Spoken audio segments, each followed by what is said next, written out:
Okay, अब हम जो है बहुपद के कुछ महत्वपूर्ण फॉर्मूला को देखेंगे। तो सबसे पहले हम यहाँ समझेंगे कि बहुपद में आते हैं द्विघात बहुपद। सबसे पहले एक तो आता है पहले रैखिक बहुपद। रैखिक बहुपद आप जानते हैं बहुत आसानी, इसलिए हमने नहीं लिखा है, लेकिन तब पर भी हम लिख देते हैं, लिख देंगे। इसके बाद देखिए द्विघात बहुपद के बारे में जानेंगे। तो इससे पहले क्या होता है, इसका हम लोग व्यापक रूप याद रखेंगे। कहने का मतलब यह होगा कि द्विघात बहुपद जो होता है वो इसी के रूप का होता है, यानी ax² + bx + c के रूप का होगा, जहां की x क्या है, चर है, और a बराबर में जो है आपका 0 नहीं होना चाहिए। उसके बाद a, b तथा c क्या होगा, एक वास्तविक संख्या होगा। इतना बातों को आप लोग को याद रखना है। उसके बाद आते हैं हम लोग द्विघात बहुपद। हमको जब शून्यकों का योग दिया रहेगा और शून्यकों का गुणनफल दिया रहेगा, तब हम कैसे निकालेंगे फॉर्मूला डाल करके द्विघात बहुपद, उसके लिए ये फॉर्मूला है।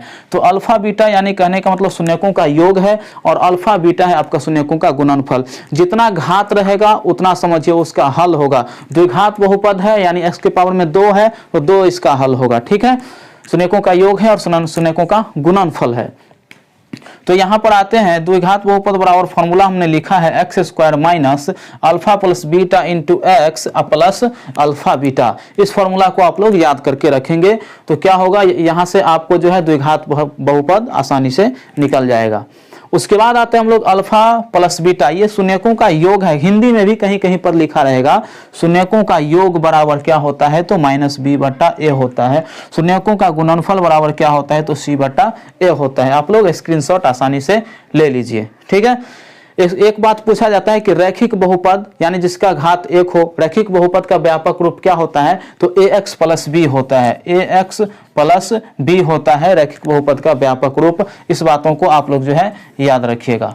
ओके, अब हम लोग चलेंगे, रैखिक बहुपद हो गया, उसके बाद हो गया द्विघात बहुपद हो गया। उसके बाद अब चलते हैं हम लोग त्रिघात बहुपद की ओर। ठीक है, तो देखते हैं त्रिघात बहुपद में क्या है इसका।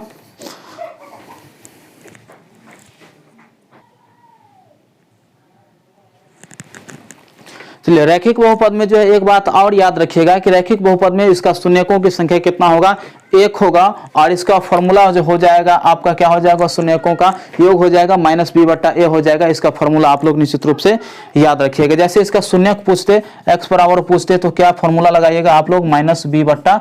इस फॉर्मूला को लगा करके आप लोग काम चला लीजिएगा। अब चलते हैं हम लोग त्रिघात बहुपद की ओर। अब जो है हम त्रिघात बहुपद के बारे में समझेंगे। तो सबसे पहले याद रखेंगे घात 3 वाले बहुपद को हम लोग त्रिघात बहुपद कहते हैं, घात 2 वाले बहुपद को हम लोग द्विघात बहुपद कहते हैं। उसके बाद घात अगर 4 रहेगा तो चतुष्घात बहुपद होगा, घात 1 होगा तो रैखिक बहुपद होगा। इस बातों को आप लोग याद रखेंगे। जितना घात होगा उसका उतना शून्यक होगा, इस बातों को याद रखिएगा। अगर त्रिघात बहुपदों की शून्यकों की संख्या पूछे तो उसका 3, द्विघात बहुपद के शून्यकों की संख्या पूछे तो 2, रैखिक बहुपद के शून्यकों की संख्या तो 1। ठीक है, शून्यक की संख्या कहने का मतलब होता है x का मान। ओके, अब हम चलते हैं, इसका जो मुख्य फॉर्मूला है उसको देखते हैं। सबसे पहले पूछेगा कि त्रिघात बहुपद का व्यापक रूप क्या होता है, तो हम लोग याद रखेंगे ax³ + bx² + cx + d, जहां की a बराबर जो है 0 नहीं होना चाहिए। हमने नहीं लिखा है, आप लोग जो है घबराइएगा नहीं, a बराबर में 0 नहीं होना चाहिए। a, b, c और d क्या है, वास्तविक संख्या है। इस बातों को याद रखेंगे। सारे बातों को हम नहीं लिखे हैं क्योंकि हमको जो है उद्देश्य यही है मेरा कि पूरा का पूरा फॉर्मूला रिवीजन करवाना है, बस। आप लोग पूरा पढ़ चुके हैं। देखिए शून्यक बराबर इसका 3 शून्यक होता है, अल्फा बीटा और गामा, जो कि हमने यहाँ पर नोट कर लिया है। आप लोग एक बार स्क्रीनशॉट भी ले सकते हैं। अब इसका एक फॉर्मूला आता है शून्यकों का योग। शून्यकों का योग यानी अल्फा जोड़ बीटा जोड़ गामा बराबर होगा -b/a। इस फॉर्मूला को याद रखेंगे। नेक्स्ट है 2 शून्यकों को एक साथ लेने पर उसका जोड़, 2 शून्यकों को एक साथ लेने पर उसका जोड़। ठीक है, इसको कैसे कहेंगे कि 2 शून्यकों को एक साथ लेने पर उसका जोड़। इसका फॉर्मूला है अल्फा बीटा जोड़ बीटा गामा जोड़ गामा अल्फा। ठीक है, इस प्रकार से लिखा है अल्फा बीटा इसके बाद हो गया यहाँ पर बीटा गामा होगा। ओके, बीटा गामा होगा, उसके बाद क्या हो जाएगा, अल्फा और गामा बराबर है c/a। इसको याद रखेंगे। उसके बाद है अल्फा बीटा गामा तीनों का गुणनफल, अल्फा बीटा गामा तीनों का गुणनफल यहाँ पर क्या हो जाएगा, -d/a। तो आपको ये फॉर्मूला समझ में आ गया होगा।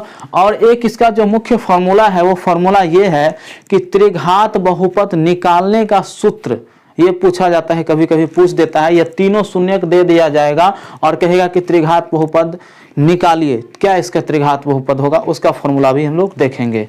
तो ये है त्रिघात बहुपद का मेन फॉर्मूला। जब तीनों शून्यक इसका दिया रहे तो कैसे निकालेंगे देख लीजिए। यहाँ पर x cube minus alpha plus beta plus gamma into x square plus alpha beta जोड़ beta gamma alpha into x plus alpha beta gamma, इस फॉर्मूला पर हम बैठाएंगे तीनों शून्यकों को।